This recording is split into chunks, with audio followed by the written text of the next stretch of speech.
Hi friends, we have a lot to get through for our August faves. I'll start off by saying that it is September and I am excited for a shift in season vibe and less humidity. This video will be quite long because I will cover new YouTube channels, lifestyle favorites, makeup, brushes, and if you want to see anything in particular, if you want to skip anything, then you can head over to the timestamps down below, or you can skim the time bar here to see the chapters pop up and click whatever you like. I gotta start with my YouTube channel favorites this month, and I have been watching the heck out of some Honeyjubu, Hami Mami, Nico Life, the Korean and Japanese ASMR lifestyle vlogs that highlight the cooking and the cleaning that goes on in these women's lives and taking care of their families, taking care of their space.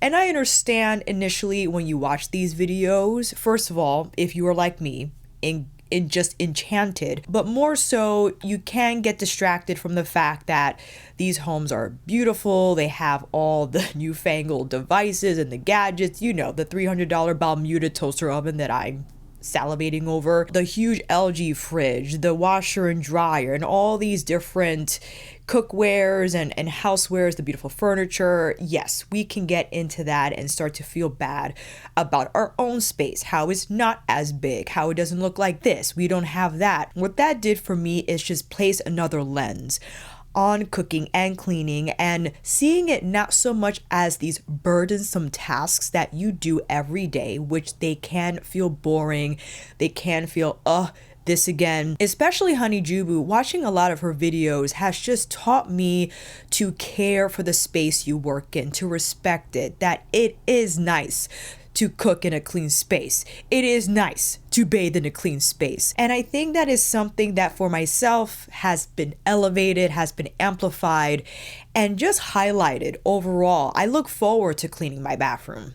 I know, really, because it's an opportunity to prep and care for a space that you care for yourself in, that I wash my hair and wash my body in, and other things that are obvious, but I just won't mention because the kitchen is the same thing. Setting up your environment for success, making it encouraging. And that's what I took out of these vlogs, how these women are just careful and thoughtful, intentional about their chores, and they don't present them as something that's humbug and boring. It's something that is actually, I think, is a privilege if you are able-bodied to do these tasks in a meaningful way, in a way that helps you live better. Despite what type of kitchen you have, despite what bedroom and bathroom you have the opportunity to at least clean it and make it into an environment that you can feel you can thrive in. And that is the main message I get from these videos, and just love watching them because of that. The one thing, however, I extracted that has truly changed the game for me is how to prolong the life of your produce. Buying vegetables and fruits are great, but I get overwhelmed with how to wash them, how to keep them so they don't go bad after a few days, because the grocery bill is quite high. I don't know if you know, but that's what's going on right now in the economy. But especially watching Honeyjubu and remembering her tips about using the cotton cloths and toothpicks and bamboo sticks and a lot of produce so it could absorb moisture, wrapping it in paper towel, using the vinegar wash. All these things have helped me not only increase my happiness in shopping, because I get a little stressed sometimes when shopping in figuring out, when am I going to use this by? Do I have to freeze it? I freeze my red peppers. I do the vinegar wash. I cut them things up, put them in the freezer. I don't freeze my asparagus because I do cook those within 2 to 3 days time. But how I store them is I use paper towel. Yes, I know not the most sustainable option, but I am looking for the cotton cloths that you can reuse and rewash. If you know about those, let me know down below. Drop me a link. I'll buy them. I put bamboo sticks in between the asparagus in a long plastic Tupperware, and that helps to keep them longer than if you would have left them in the green plastic bag from Whole Foods. Acquiring these methods have just made my life easier, has made it less stressful in that respect. And now I look forward when I return from shopping, and because I have all the Tupperware and my bamboo sticks and my toothpicks, I know what to do now in order to preserve the life of my produce for my veggies and my fruits. Berries are a pain, but I just end up freezing them anyway. I do the vinegar wash for the 2-minute time and dry them out. What I love to do, instead of using more paper towel, I just lay them out and let them air dry, or even just run a fan by them so I don't have to pat them dry because they're so delicate and they could get squashed, you know what I mean? All that to say, I've become one hell of a housekeeper, and I just wanted to share if you have any other fun housekeeping tips and whatnot. If you have also watched Honeyjubu, Hamimami, Nikolai, all these other Japanese and Korean vlogs that highlight cooking and cleaning, drop them down below because I will be watching. Into lifestyle now, speaking of, because Honeyjubu has quite an item from Muji. I reckon I have some of what she has, and I was excited about it. I bought this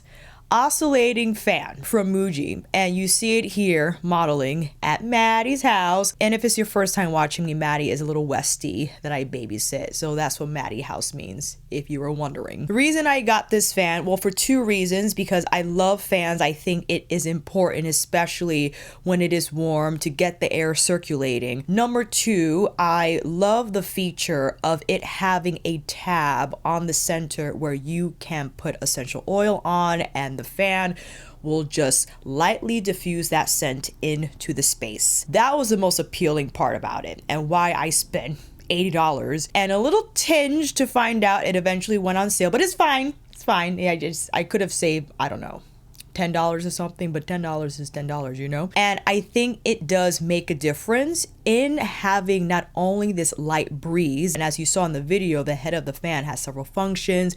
It could go 45 to 90 degrees, up and down. It can rotate. It has 3 different air speeds.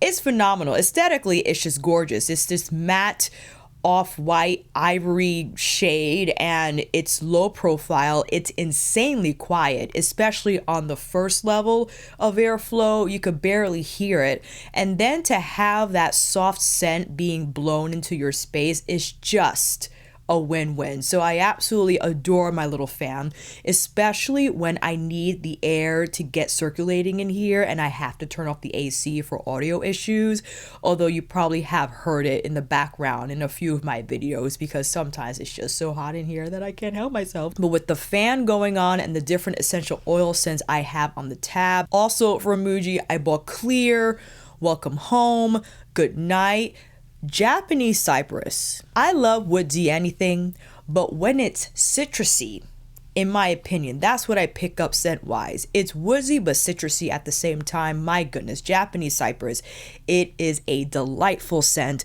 So I rotate through those essential oils when running my fan, and of course I had to buy the essential oil diffusers that when you walk into Muji, they got like 10 of these things going on at the same time, which I think contributes to how beautifully smelling the space is when you waltz in there. Because I only have one large and one small, I do think, in my opinion, if you want a large space to smell good from essential oils, you probably need 2 of the large ones, in my opinion. But I do feel these essential oil diffusers help to bring a nice scent into the space without using candles, because candles with the wax and whatever that gets burned could be an issue in closed doors, but essential oils not so much, right? So you could look more into the science about that. I am just giving you not even surface level, but surface level facts about that. But I wanted to try something a little more sustainable because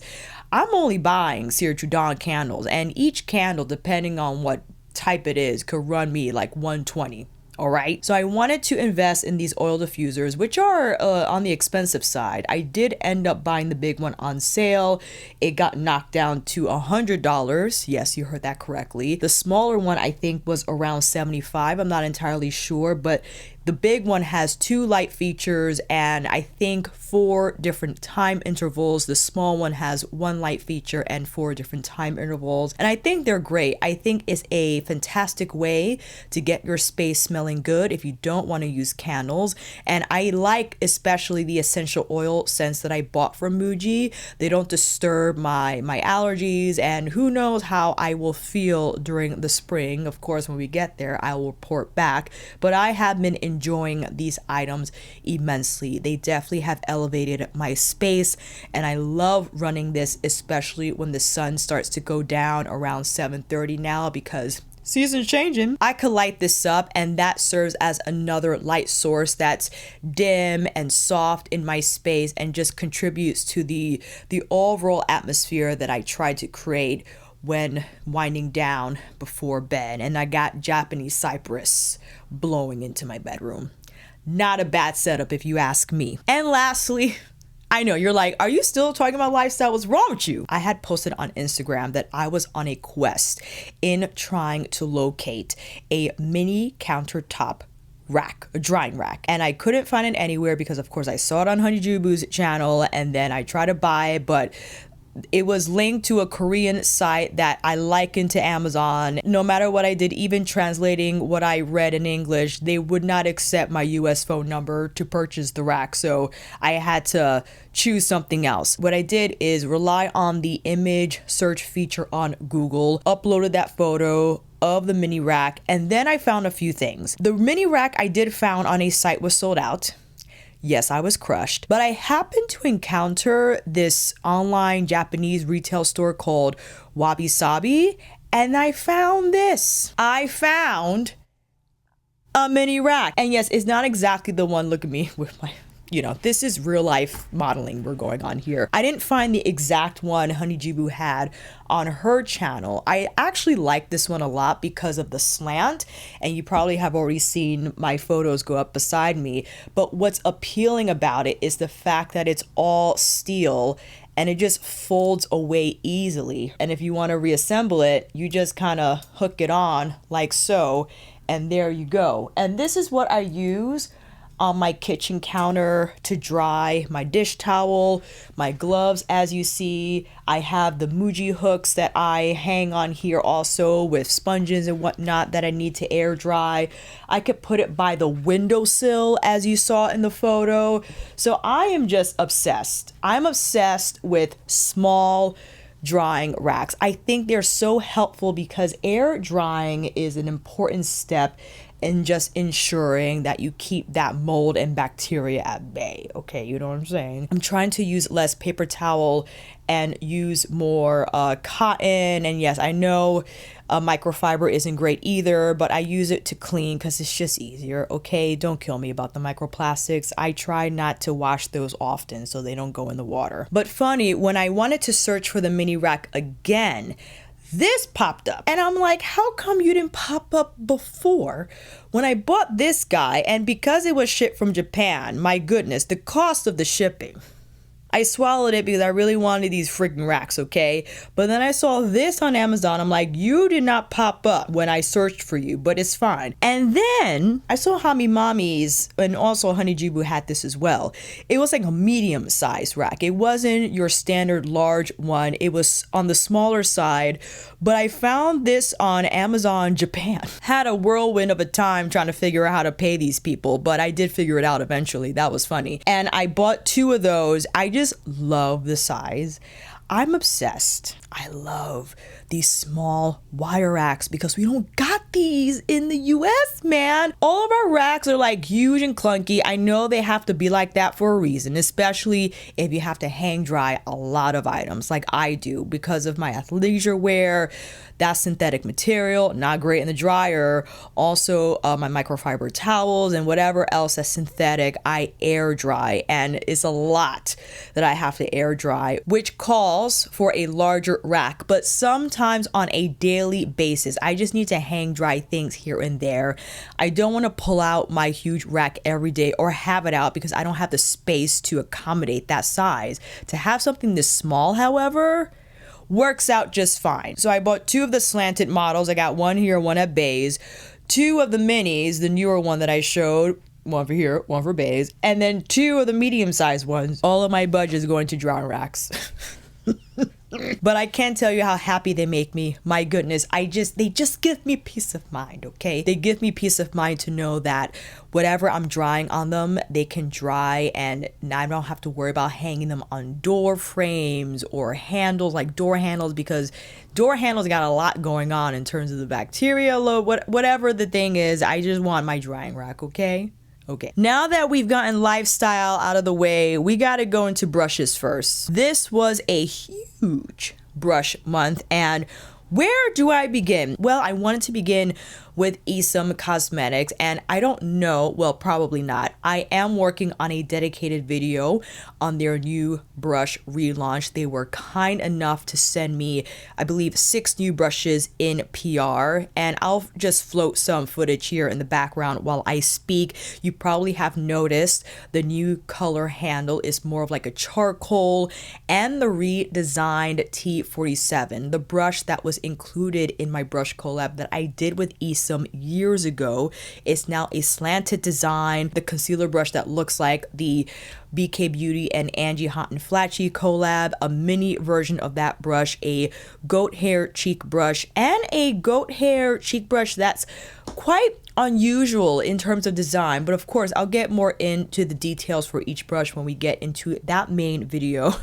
when I film it. But I've been using the heck out of the T47, not only for foundation, but all of my cream cheek products, especially my cream blushes and whatnot. And I just had to give a shout out because these brushes are beautifully constructed, a mixture of synthetic and natural bristles depending on the brush. And I've been using them ever since Isom has sent them to me for the majority of August. And again, I will have that dedicated video for you soon in order for you to see each brush in action with different products and whatnot. You know how I love to do the B-roll, okay? Another collaboration, Alexandra, Anele, and Rephr released their beautifully designed cheek brush. This is a mixture of synthetic and natural hair material, and if you want to see a full-on review of this brush, I actually have that video up. You could check it out up on this link or in a link down below in the description box. I consider this a multitasking brush, but on paper it is a cheek brush, and what I primarily use this brush for is my cream contour application. If you don't know Alexandra Anele, she is a phenomenal, hugely popular beauty YouTuber here on the space, and her makeup is just sensational. And I forgot this, but one of you had mentioned that she did a few of the Pat McGrath Lab promo photographs and makeup designs, which of course Alexandra is just aligns with the Pat McGrath Lab's aesthetic for sure. I primarily love to use this brush with cream contour products. I used it here to apply my Westman Atelier truffle contour stick, and I also used it to apply the Hourglass liquid blush, which yes, also favorite. We'll get into that down the road in this video. And you have seen me use this brush. If not, please check out my shorts. I'll link that also. With different products, the Danessa Myricks Blooming Romance palette, I had used it to apply my foundation. I used it to apply some cream highlighter. I use this brush for a number of tasks, and I quite enjoy its unique shape. It's like a big fingertip cheek brush, and it has great flexibility, but also phenomenal makeup product pickup. It feels soft on the skin, and again, its maneuverability is immense because it's not so small that you can't get your cheek products on in no time, but it's not so big that you can't rely on it for precision. I think it is a fantastic design, and again, a huge congratulations to Alexandra for designing this phenomenal cheek brush. Had to share in the favorites. Speaking of artisanal, Sonia released her Traditions series Keyaki Kakishibu face brush set. We have a trio that is also sold individually, and again, a huge thank you to Beautylish and Sonia for sending this SPR. I can begin to explain how much I gushed over these guys in my original video, and it's hard to pick a favorite. They all are phenomenal. I used TF1 today to apply my bronzer. I could also use TF2 to apply bronzer and blush, and I used TF3 to apply that Prada setting powder.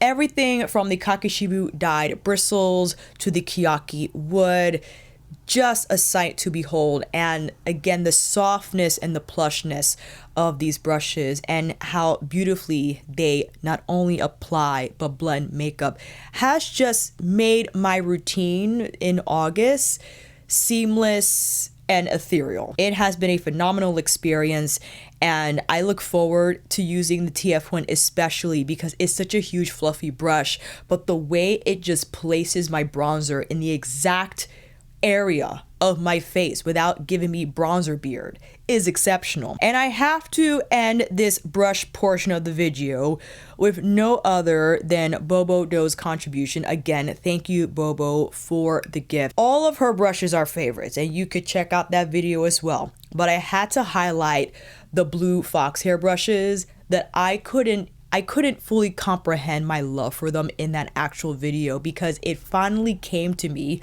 post-production why I adore these brushes, especially the small domed one. It is phenomenal to have such a silky elastic bristle in this density. To buff something so silky on the skin is a just sublime experience. I don't know how else to put it. This cheek brush, my goodness, it feels, look how it moves on the skin. Okay, and also her small Yoshiki collaboration Arrowhead brushes. I have the small one here. I'm trying to look for the larger one that I use, yes, to apply my eyeshadow today. It is beautifully soft and flexible. It floats shadow effortlessly through the crease, so it appears diffused and air light. It doesn't look heavy on the skin, and it virtually just, it wisps the shadow on the lids in a way that you don't have to work hard in achieving.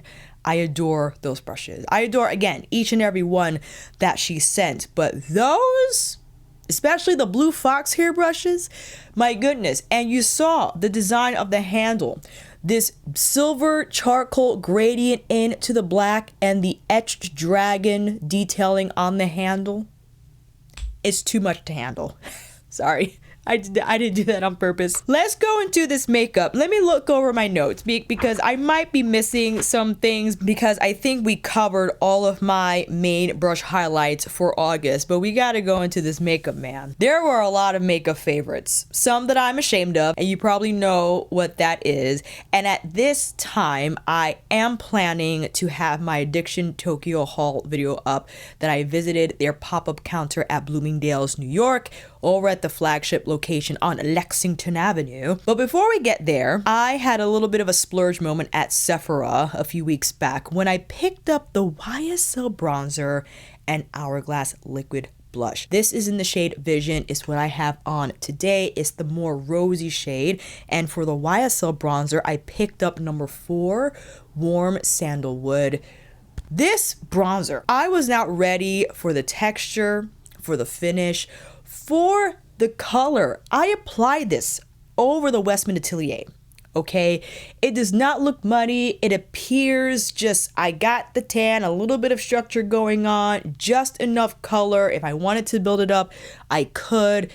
I was taken aback by this finely milled powder that has phenomenal pickup and the way it appears smooth on my skin and how it floats on my skin.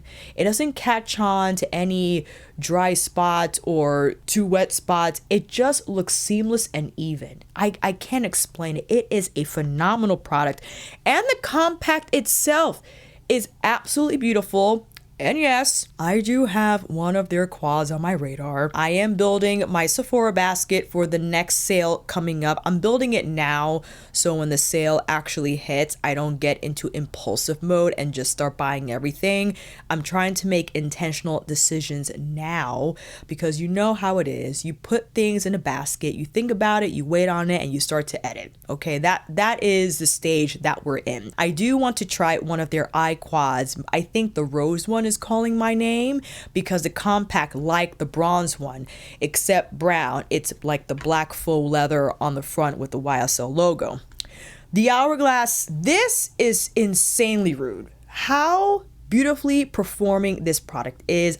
Why would I expect anything less from Hourglass when it comes to the blush products? This stuff, a little goes a long way. A drop, especially if you're just tapping with fingers, is more than enough product to provide that flush look on the cheeks. Of course, if you want a little less, you'll apply it with a brush like I did. Well, I'm sorry, I don't have footage of me doing it for this look, but I did with the Alexandra brush, just kind of tapped it here on the apples of my cheeks. And the color, I couldn't ask for a more perfect rose. Is great by itself, is great for whatever shadow that's in a similar wheelhouse of shade. And this powder, this setting powder that I have an entire video dedicated on, the Prada Beauty Rebalancing Setting Powder.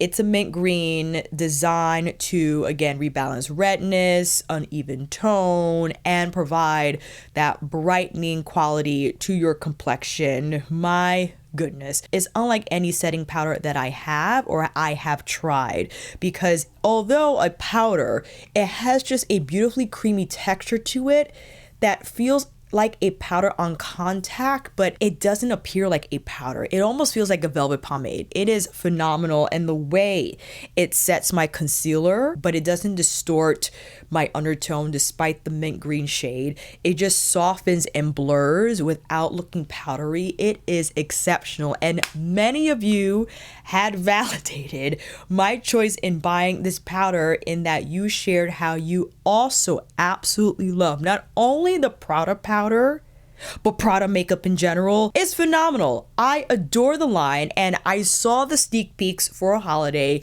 My goodness, I need that quad right now. I also saw the lipstick shades, need them right now. I'm excited for holiday. I think Prada definitely should go all out. I don't know what else they would be releasing, and I'm not sure if that's going to be for the US, but ooh, if it is, it's on the wish list. Back to Addiction Tokyo. Everything's my favorite, but some standout items, I think, especially what I have on the lips.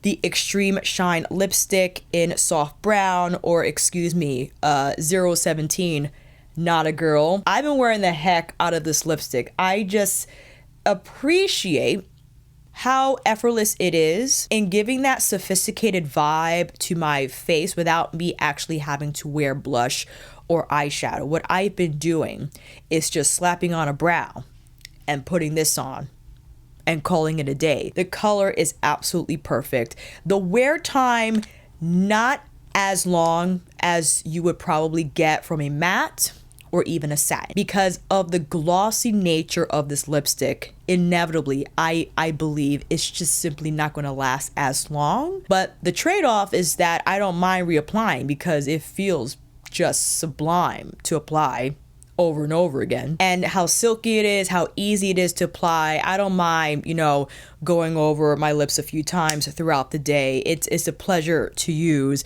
And of course, I can't stop using my brow toothbrush, also from Addiction Tokyo. Applied the liner in Marron Terracotta on my lids with, you probably know what it is already, but we'll get there in a minute. I wanted to use one of the quads, right? So I went in with Marriage Vows and set up my eye look with this shade because I just love its just coppery brown hue that creates a beautiful haze effect through the crease, and slapped on my highlighter stick in, let me see here, my apologies, I can't remember all these names. When the Sky is Gold.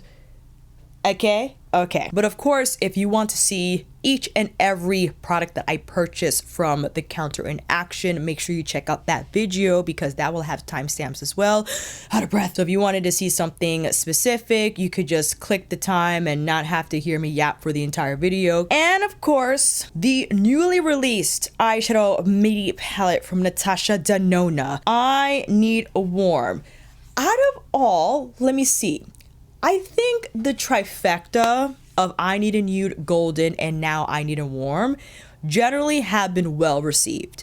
I think people were excited about the wet effect that is found in I Need a Nude, but a lot weren't too sure about the overall cool nature of the palette. When Golden released, people were still in love with the original gold that housed the teal shades and whatnot. And now with I Need a Warm, I think the main critique is that it could have went a little deeper, not necessarily a little warmer, but a little deeper. But why I argue, especially if you collect Natasha Denona palettes like myself, you could throw in some of the deeper shades found in My Dream and swap them with the lighter shades in I Need a Warm if you wanted, or vice versa. If you needed I Need a Warm to be a slightly more neutral leaning, you could go into I Need a Nude and make your necessary swaps, which I think was the point, or is the point, that Natasha, why she makes these palettes magnetic, so you can swap and customize to your liking. And why I think My Dream is more appropriate if you're deeper complected than I am, right? If you're around me and maybe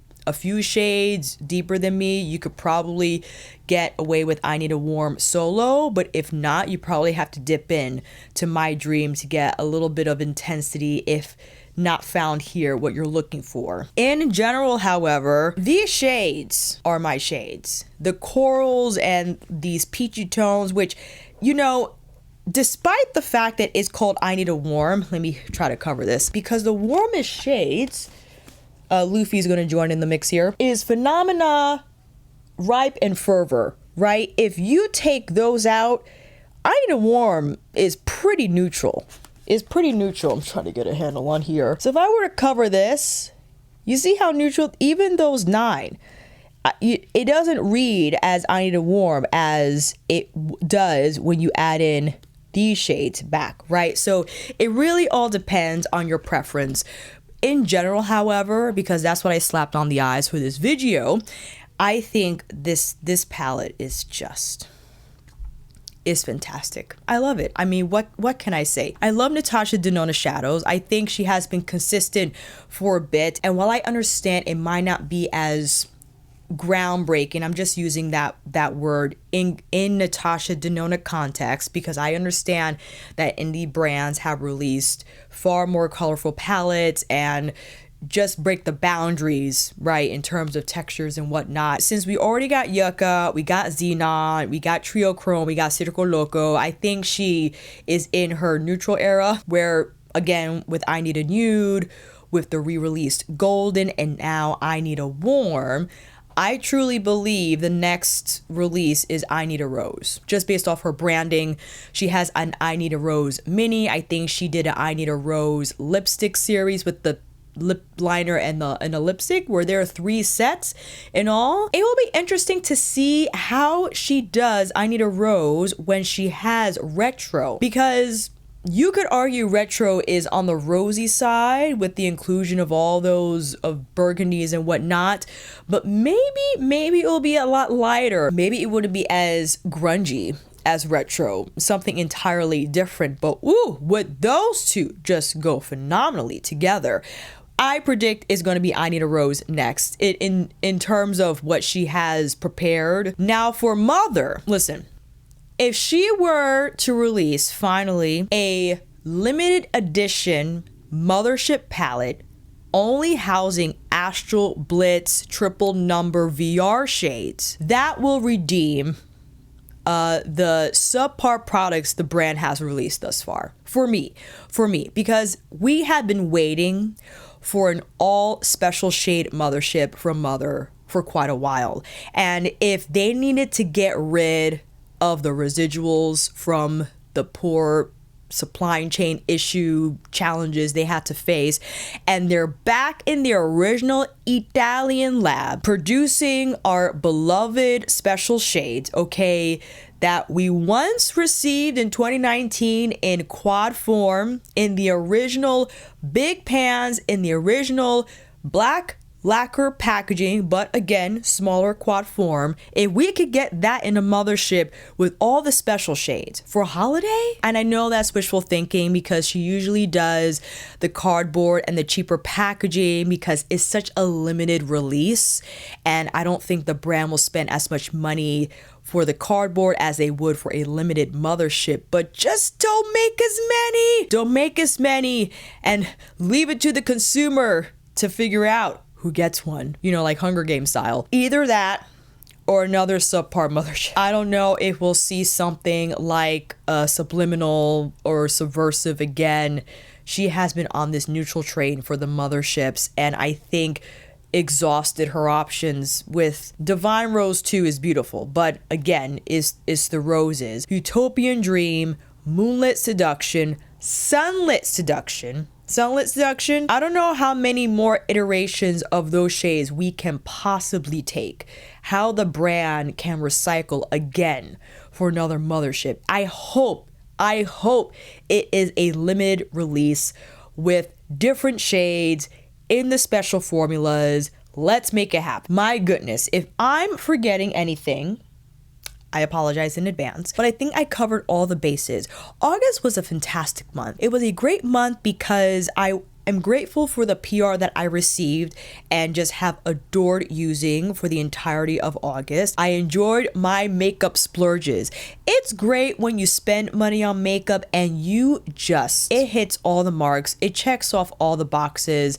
I feel great about my $90 setting powder from Prada. It's just a phenomenal product, and I've been enjoying using it alongside my Addiction Tokyo products. And I wanted to share Suqqu on this video, but I'm using the PR products that have been sent and have been loving them. But I think it's more appropriate for me to save those items for September, because the Suqqu brow products are scheduled to drop on September 12th, and I would love to have that video up in time so you could check out everything. But those products will be definitely in my September favorites, and who knows what else will be added to the list. But I think I will wrap it up here. Let me know what you have been enjoying for the month of August. It could be anything family. I know I am a beauty channel, but I love all the things: the cookware, the cleaning, everything, stationery, mini drying racks. Put it all down there. And if you have made it this far, please consider liking this video. It helps a ton. It helps to tell the YouTube algorithm that I am worth recommending in your feed. Maybe subscribe to see more of my videos, and stay tuned for more, whether it's lifestyle, brushes, or makeup. I'll have it all here. Until then, I'll see you again soon.